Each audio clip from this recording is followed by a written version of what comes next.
तो जी अस्सलाम वालेकुम। आज हम पढ़ेंगे thermal stability of carbonate bicarbonate nitrates of alkali metals.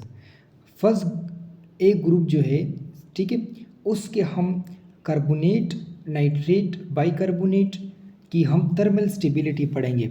तो सबसे पहले व्हाट इज़ थर्मल स्टेबिलिटी, तो सबसे पहले आपको बैकग्राउंड दिया जाएगा, उसके बाद आपको मेन पॉइंट समझाए जाएंगे। थर्मल स्टेबिलिटी, टर्म ये हीट से निकला है। स्टेबिलिटी मेंटेन यानी कि स्टेबिलिटी टूवर्ड्स हीट, ठीक है, हीट की तरफ जो स्टेबिलिटी होती है उसे हम कहते हैं थर्मल स्टेबिलिटी। लेट्स सपोज ये पेन है और ये पेज है। अब अगर मैं इसको आग दे दूँ पेज को, ये पेज जल्दी आग पकड़ लेगा, ठीक है। और अगर मैं इस पेन को आग दे दूँ तो ये इतनी जल्दी फायर कैच नहीं करता एज़ कम्पेयर टू इस पेज के, इस सेलुलोज पेज के। तो इसका मतलब ये हुआ कि इस पेन की थर्मल स्टेबिलिटी ज़्यादा है। ये पेन हीट को क्या करता है, मेंटेन, हीट के लिए ये क्या करता है, स्टेबिलिटी शो करता है, ठीक है। यानी कि ये इजली ब्रेक नहीं होता है हीट की वजह से। तो not break easily due to heat, heat की वजह से जो इजली ब्रेक ना हो उसे हम कहते हैं थर्मली स्टेबल। अगर वो ब्रेक हो जाए इजली हीट की वजह से तो उसे हम कहते हैं थर्मली अनस्टेबल। तो ये पेज क्या था, थर्मली अनस्टेबल था, और ये पेन थर्मली स्टेबल था, ठीक है। अच्छा जी, अगर मैं आपको कहूँ कि लेट सपोज उसके बाद alkali metal of nitrates bicarbonates and carbonates more thermally stable then alkali earth metals.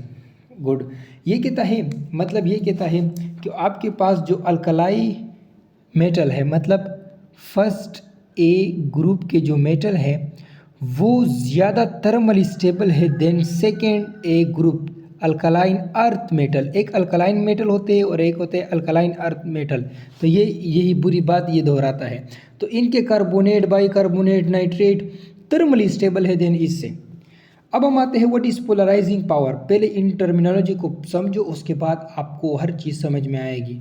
उसके बाद है polarising power, the quantitative measure of the extent to which the electronic cloud of anion is disturb due to cation.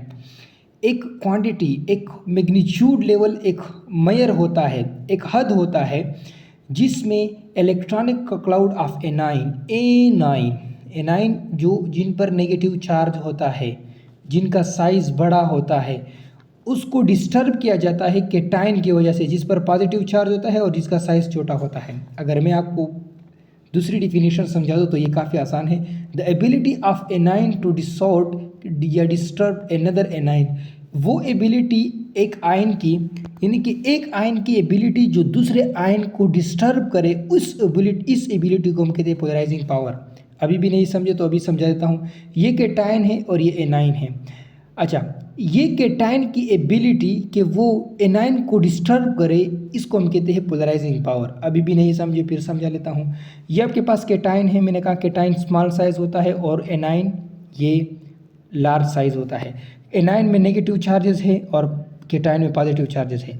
अब ये cation क्या करता है, इन ये जो इलेक्ट्रॉन्स है एनाइन में, इसको अपनी तरफ क्या करता है, कूलम्स लॉ के मुताबिक इनको अट्रैक्ट करता है, तो जिसकी वजह से ये एलोंगेट हो जाता है। अब जब ये इसको क्या करता है, अपनी तरफ खींचता है, तो इससे क्या होता है, इससे कोवेलेंट करेक्टर डेवलप होता है जो कि एक वीक करेक्टर है। तो कोवेलेंट बॉन्ड एक वीकर बॉन्ड है आयनिक से। पहले क्या था, आयनिक बॉन्ड था, यानी कि ये प्लस था और ये नेगेटिव था, इनके दरमियान इलेक्ट्रोस्टैटिक फोर्स था। लेकिन जब इसने इसको खींच लिया, ठीक है, तो क्या हुआ, तब ऐसा हुआ कि यहाँ पर कोवेलेंट करेक्टर आ गया। तो कोवेलेंट करेक्टर की तो यही असलियत है कि ये वीक होता है, तो जिसकी वजह से अब ये कंपाउंड जब ऐसा बन गया तो ये थर्मली अनस्टेबल बन गया। तो जो कोवेलेंट करेक्टर आ गया तो ये थर्मली अनस्टेबल हो गया। क्यों? क्योंकि अब इनमें वीक बॉन्ड पाया जाएगा और ये हीट से जल्दी ब्रेक हो जाएगा, ठीक है।